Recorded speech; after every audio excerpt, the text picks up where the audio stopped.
네, 오늘은 마음을 다하여 여호와를 신뢰하라 라는 제목의 말씀 우리가 함께 나누려고 합니다. 오늘은 제가 질문을 들으면서 말씀을 열기 원합니다. 여러분은 하나님을 믿으십니까? 아멘. 여러분은 정말 예수 그리스도를 구주로 믿고 하나님과 올바른 관계를 맺으며 살아가는 하나님의 자녀들이십니까? 아멘. 네, 아멘이십니다. 여러분은 그것을 어떻게 알 수 있습니까? 나는 하나님과 온전한 관계를 맺고 살아간다 하는 것을 어떻게 알 수 있느냐 하는 것입니다. 성경을 보면은요, 어떤 사람이 하나님에게서 벗어났는지 아닌지를 구분할 수 있는 분명한 특징이 있습니다. 어떤 사람이 하나님께서 멀어질 때 나타나는 특징은요, 바로 딴 마음을 품는 것입니다. 지금 곰곰이 한번 생각해 보시기 바랍니다. 나는 과연 딴 마음을 품고 있지 않은가? 하나님의 뜻을 따라 순종하여 살아가는가? 말씀은 말씀이고 딴 생각으로 내 삶을 내 멋대로 살아가고 있는가 하는 것입니다. 여러분, 우리의 마음과 생각은요, 마귀가 우리를 미혹해 하고 죄짓게 하기에 가장 좋은 도구입니다. 그렇기 때문에 마귀는 우리의 생각을 흔들어서 요동하게 하고 딴 마음을 품게 하면서 죄의 종노릇하게 하는 것입니다. 아담과 하와가 하나님을 배반하게 된 이유가 무엇입니까? 마귀가 그 마음에 의심을 집어넣고 하나님과 같이 될 다른 마음을 품게 하였기 때문입니다. 자신이 3년이나 따르고 함께했던 스승인 예수님을 은 30에 팔아넘긴 가룟 유다가 예수님을 왜 팔아넘기게 되었을까? 요한복음은 마귀가 그의 마음에 예수님을 팔려고 하는 생각을 넣었기 때문이라고 말씀하고 있어요. 예수님의 가르침과 다른 자신의 이익을 따지는 그러한 생각과 마음을 가졌던 것입니다. 하나님께 합한 왕이었던 다윗이 일생일대에 죄를 짓게 된 것은요, 그것 또한 그가 하나님께 집중하지 않고 자신의 정욕에 집중하게 되었을 때 발생하게 되었습니다. 그가 밧세바를 품고 싶은 욕망에 사로잡혔을 때 그의 마음에 하나님은 온데간데 없었습니다. 하나님을 의식하지 못하고 그는 서슴없이 간음하였습니다.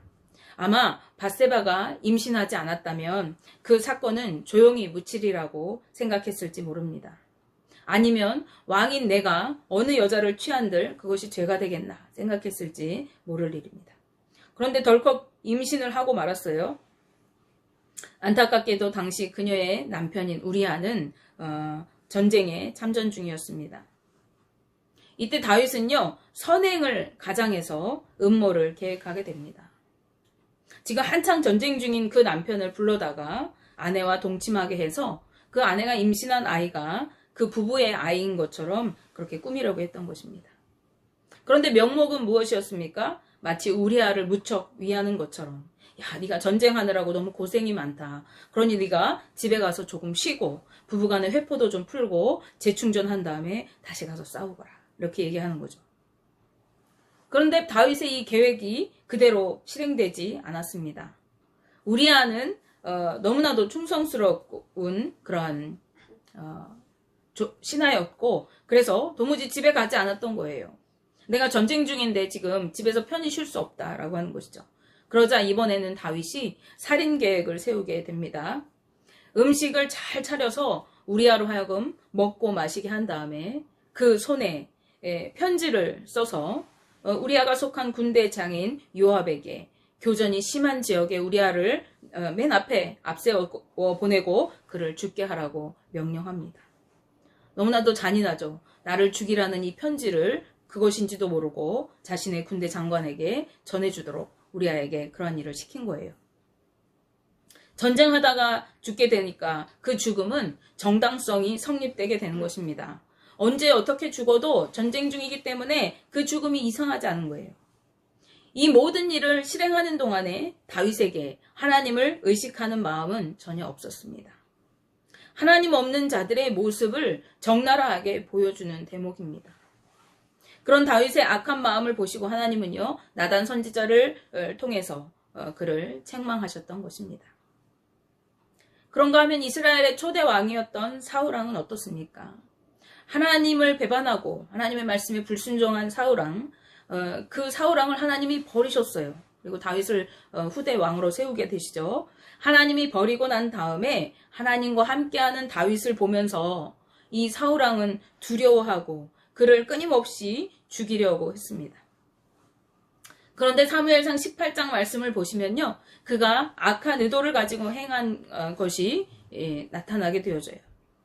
즉 자신의 딸들을 다윗에게 사위를 삼고 그 딸들을 내주는 그 조건으로요, 다윗에게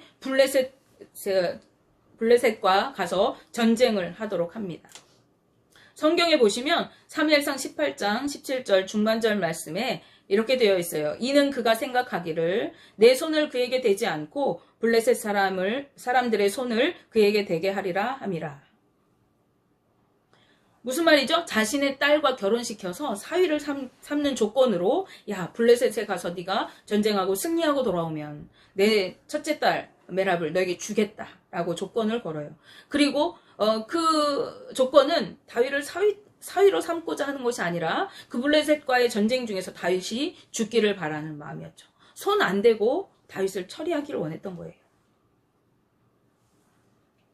내 손에 피 묻히지 말고 적군의 손에 죽게 하자는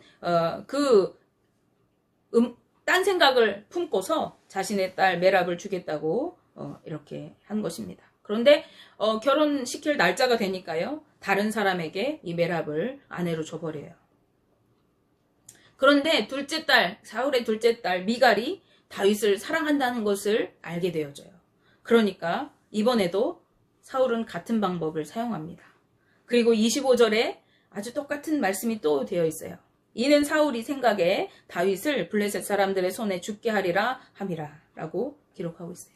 이번에도 다윗을 미갈을 주는 대신에 조건으로 블레셋과 싸워서 이기고 오라고, 그리고 그 사람들에게 죽임을 당하도록 바랬던 거죠. 다윗을 죽일 미끼로 자신의 두 딸을 이용한 꼴이 되는 것입니다. 무엇을 알 수 있을까요? 겉으로 보기에 아무리 선해 보여도, 아무 문제가 없어 보여도 그 마음에 하나님이 없이 행하는 모든 행위는 모두 다 악한 것이라는 거예요. 자신의 딸을, 사랑하는 딸을 그것도 둘이나 내어주겠다고 기꺼이 이야기하는 것이 겉으로 보기에는 얼마나 호의적인 모습입니까? 그런가 하면 다윗이 만약 전쟁에서 죽는다 해도 다윗의 그 죽음은 사울이 책임지는 것이 아니라 그는 전쟁 중에서 죽었기 때문에 사람들 눈에 보기에 그 죽음이 아무런 문제가 되지 않는 것 아닙니까? 그러나 그 마음에 하나님을 의식함이 전혀 없었고 악한 생각이 가득하였습니다. 자신의 욕망을 따라 행한 것이죠. 자신의 유능한 충신이었던 다윗을 왕위를 위협할 원수로 여기고 죽이고 싶어 하는 그 마음을 따라서 계획하고 생각하고 실행에 옮겼던 것입니다. 그러나 하나님은 우리의 마음과 생각을, 즉 우리의 중심을 보시기 때문에 겉으로 보기에 아무리 선하고 정당해 보이는 행위라 할지라도 그 생각과 의도와 그 마음이 중요하다는 것을 우리는 기억해야 합니다. 오늘 본문 말씀에는 인간이 의지해야 할 대상과 의지해서는 안 되는 대상이 무엇인지를 밝히고 있습니다. 즉 여호와 하나님을 신뢰하고 의지하라고 하는 반면에 내 명철을 의지하지 말라라고 말씀하는 것인데요. 여기서 신뢰한다라는 말은 어떤 대상을 완전히 믿고 그 자신의 몸을 그 대상에게 완전히 기댄다라는 의미가 있습니다. 즉 하나님께 자신의 모든 삶을 완전히 내어 맡기는 그러한 삶을 의미하는 것입니다.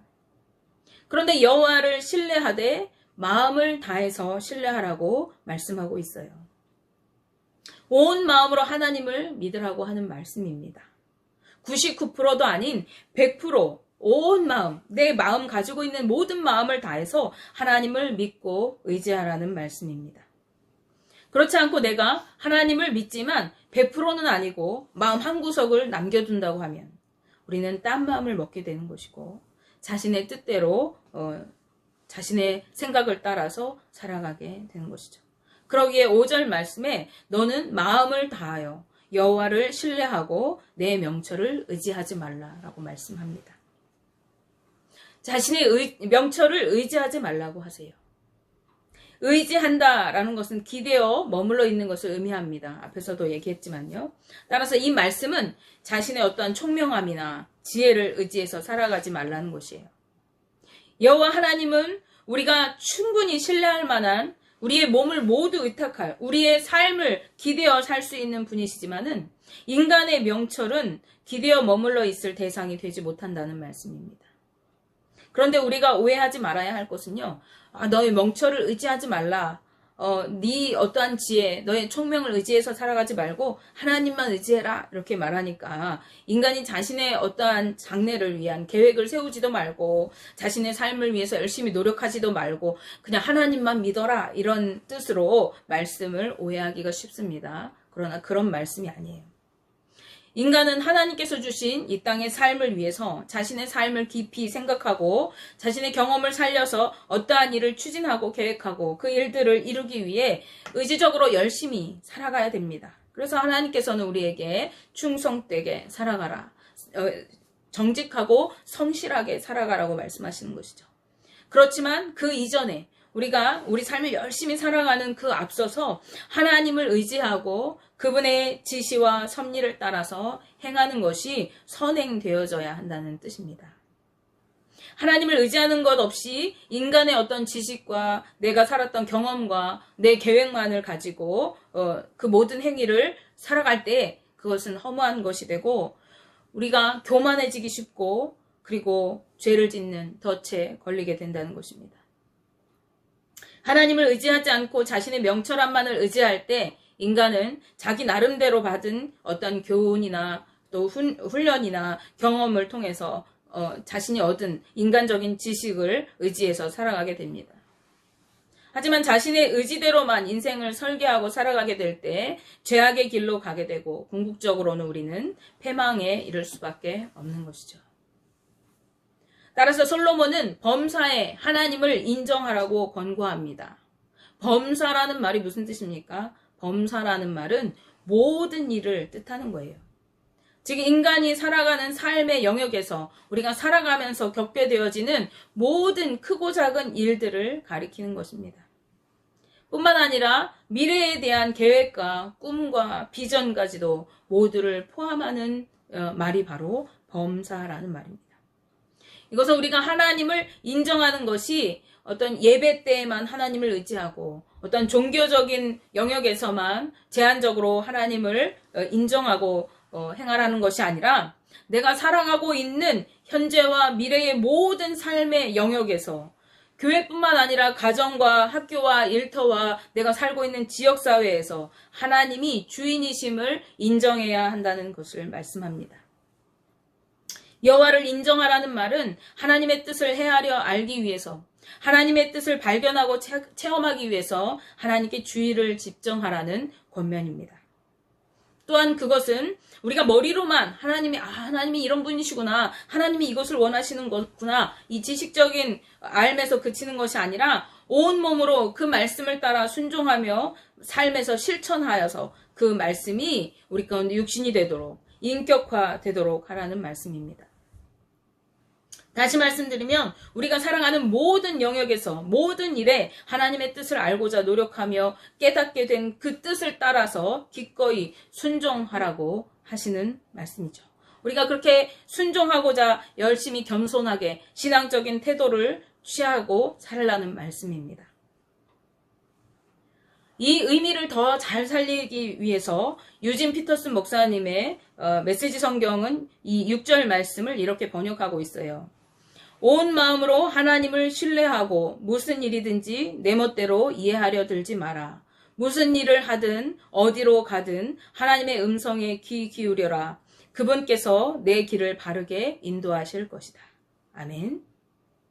우리가 하나님을 신뢰하고 그분의 음성에 귀를 기울이면서 하나님께 맡기는 삶을 살아갈 때 하나님께서는 그 길을 지도해 주십니다. 여기서 말하는 길이라고 하는 것은 우리가 걷는 이 길이나 통로만을 의미하는 것이 아니라 그것을 의미하기도 하면서 우리의 행실을 의미하는 거예요. 그래서 이것은 삶의 길과 죽음의 길, 그 모든 길을 뜻하는 것입니다. 여호와를 인정하는 사람들이 걸어가는 모든 길을, 모든 인생의 걸음을 말하는 것이라고 하겠습니다. 우리가 인생의 모든 걸음걸음을 그분께 맡길 때 우리 하나님은 우리의 걸음을 지도하시고 인도해 주시는 분이십니다. 지도해 주신다는 말은 곧게 하다, 바르게 하다, 또 평탄하게 하다, 번영케 하다라는 등의 뜻이 있고요. 좌로나 우로나 치우치지 아니하다라는 의미가 있습니다. 우리가 모든 일에, 모든 범사에 여호와 하나님의 뜻을 알고 그 뜻에 순종하고자 힘쓰며 살아갈 때 하나님께서는 계속해서 친히 그 길을 바르게 인도해 주시고 평탄하게 하시고 모든 장애물을 제거해 주셔서 우리를 번영케 해주신다는 축복의 말씀인 것이죠. 그러므로 우리는 온전한 믿음으로 하나님을 의지하고 따르며 살아가고 교만에 빠져서 스스로 제가 잘나서 살아가는 것처럼 착각하며 사는 어리석은 삶에 빠지지 말아야 하는 것입니다. 7절 말씀에 스스로 지혜롭게 여기지 말지어다 여호와를 경외하며 악을 떠날지어다 라고 말씀하고 있습니다. 여기서 말하는 스스로라는 말을 우리가 사사기에서 표현하는 표현대로 하면요. 제 소견대로, 자기의 소견대로라는 말입니다. 즉 모든 판단 기준이 바로 자기 자신에게 있다는 것을 보여주는 표현이에요. 이것은 범사의 여호와를 인정하며 그 삶과 행실과 판단의 기준을 전적으로 여호와께 두는 자세와 대조되는, 반대되는 그러한 삶을 말하는 것입니다.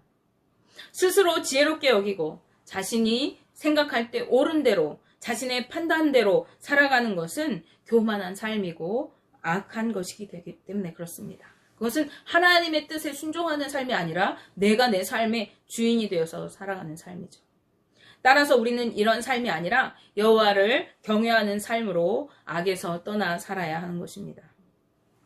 우리가 스스로를 지혜롭게 여기지 않는 것은 여호와를 경외하는 것으로 악을 떠나는 그 기초가 됩니다. 내가 나의 부족함을 알수록 자신의 연약함을 알수록 나의 한계를 깨달아 알수록 그것들을 바르게 알아갈 때에 거룩하고 공의로우신 온 우주 만물을 다스리시는 절대적인 주권자이신 하나님에 대하여 분명히 바로 알아가게 되고 그때 우리는 그분을 경외할 수밖에 없게 되는 거예요. 또한 여호와 하나님을 경외할 때 그분을 두려워하고 사랑에 겨워서 그분 앞에 떨 때에 우리는 그분을 전적으로 의뢰하는 절대적인 신앙, 즉 온전한 믿음으로 온 마음 다해 하나님 앞에 나아갈 수 있게 되는 것입니다.